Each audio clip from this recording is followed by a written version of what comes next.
Davi e Golias. Estudo sobre como Davi matou Golias. A luta entre Davi e Golias é uma das mais conhecidas histórias da Bíblia. O estudo bíblico mostra que aquele combate foi marcado pela manifestação do poder do Senhor, e não pela força humana. Davi venceu Golias, o gigante filisteu, usando as ferramentas de um pastor, e não as armas de um soldado. O episódio da luta de Davi e Golias está registrado no capítulo 17 do primeiro livro de Samuel. O registro bíblico descreve desde o desafio lançado por Golias aos israelitas, até sua completa derrota pelas mãos de um adversário improvável. Antes da luta de Davi e Golias. A Bíblia diz que na véspera de uma batalha entre os israelitas e os filisteus, um guerreiro da parte dos filisteus lançou um desafio aos israelitas. Mas não era qualquer guerreiro. Tratava-se de um homem de grande estatura, um verdadeiro gigante com uma altura aproximada de quase 3 metros. O gigante Golias não era apenas um homem alto, mas era também um homem forte. Sua couraça pesava cerca de 60 quilos e sua lança tinha quase 8 quilos. Sem dúvida, Golias era alguém que colocava respeito ao mais habilidoso guerreiro adversário. Além de imponente, Golias também era uma pessoa ousada e arrogante. Ele se apresentou diariamente durante 40 dias diante dos israelitas para desafiá-los. O desafio de Golias ao exército de Israel consistia no seguinte: se um guerreiro israelita conseguisse derrotá-lo, então os filisteus seriam submissos a Israel. Mas se Golias saísse do confronto vitorioso, então os israelitas seriam servos dos filisteus. O desafio de Golias amedrontou os israelitas. Nenhum guerreiro de Israel se dispôs a enfrentá-lo. Nem mesmo o rei Saul, que era um habilidoso guerreiro, considerou a ideia de aceitar aquele desafio. A situação de Israel, dia após dia, foi ficando mais crítica. Inclusive, o rei Saul ofereceu uma grande oferta a quem se dispusesse a enfrentar Golias. Se um hebreu vencesse o gigante filisteu, então ele receberia muitas riquezas, isenção de impostos e ainda poderia se casar com uma das filhas do rei. Mas mesmo a generosa oferta foi capaz de incentivar um voluntário do exército de Israel. Davi aceitou lutar contra Golias. Quando Davi lutou com Golias, ele ainda se dividia entre os afazeres na corte de Saul e suas obrigações com o rebanho de seu pai. Isso significa que Davi passava um período com o rei Saul e outro período apacentando ovelhas. Quando era solicitado pelo rei de Israel, Davi deixava seu rebanho com alguém de confiança e seguia para o acampamento de Saul. Foi apenas depois que Davi matou Golias que ele passou a ficar dedicado totalmente aos assuntos da corte de Israel, sendo nomeado como escudeiro do rei. Então, antes da luta, Davi não era um soldado oficial, e humanamente falando não era alguém qualificado para enfrentar o gigante filisteu. Na verdade, em termos humanos, não havia ninguém que fosse páreo para uma luta individual com Golias, e Davi era provavelmente o menos indicado. Davi era um jovem comum, e segundo alguns cronologistas, ele não tinha mais que 21 anos de idade quando lutou com Golias. Davi tomou conhecimento do desafio de Golias quando foi enviado por seu pai para levar suprimentos ao acampamento de Israel. Os irmãos de Davi estavam no campo de batalha. Quando ouviu a afronta de Golias, Davi ficou indignado. Diferentemente dos soldados israelitas que fugiram de medo de Golias, Davi considerou que não havia o que temer. Por isso questionou: quem é, pois, esse incircunciso filisteu, para afrontar os exércitos do Deus vivo? Perceba que Davi entendeu que a afronta de Golias não era apenas contra um exército humano, mas contra o verdadeiro comandante do exército, isto é, o Deus vivo. Então, muito naturalmente, Davi perguntou aos israelitas o que eles fariam com aquele homem.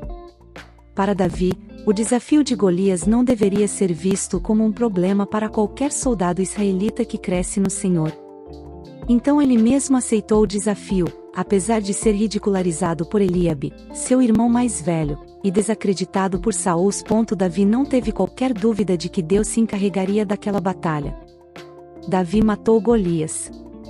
O jovem Davi já tinha experimentado em sua própria vida o poder capacitador do Senhor que o fez matar um leão e um urso enquanto apacentava as ovelhas de seu pai. Para Davi, diante do poder de Deus, Golias não era mais que o urso e o leão. Era como se Davi visse Golias apenas como mais um animal atacando o rebanho de Deus. Davi também dispensou o uso de uma armadura. Saul até lhe ofereceu sua armadura pessoal, mas obviamente a armadura não serviu. Saul era um homem de porte grande, e Davi era um jovem saindo da adolescência. Contudo, sua segurança vinha do Senhor, e não de armas humanas. Aqui cabem bem as palavras de Hudson Taylor ao dizer que todos os gigantes de Deus foram homens fracos, mas que fizeram grandes coisas para ele, pois tinham como certa a presença do Senhor ao seu lado. Davi lutou com Golias usando apenas uma funda e um bastão, instrumentos usados por pastores naquela época. Ao ver a cena do jovem Davi se aproximando segurando apenas esses instrumentos, o arrogante Golias não perdeu a oportunidade de mostrar pela última vez sua arrogância e soberba. Ele disse: "Sou eu um cão, para vires a mim com paus?"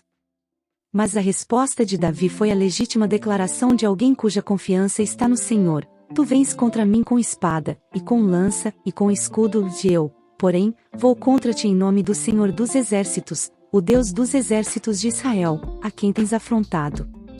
Depois Davi ainda avisou Golias que naquele mesmo dia o Senhor entregaria ele em suas mãos e todos saberiam que há Deus em Israel.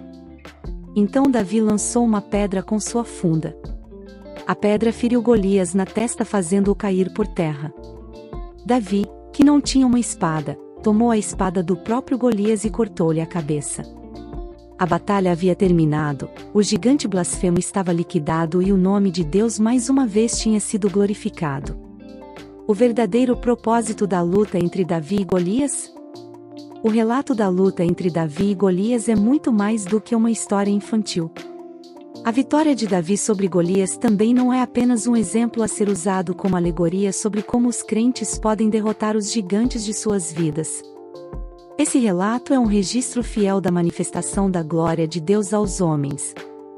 Providencialmente o Senhor fez com que o temido gigante filisteu fosse derrotado por um adolescente hebreu que apacentava ovelhas.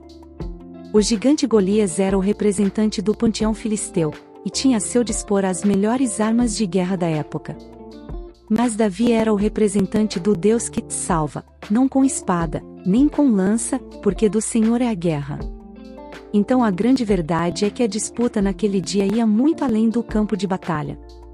Golias havia humilhado os israelitas, mas principalmente havia blasfemado contra o Senhor.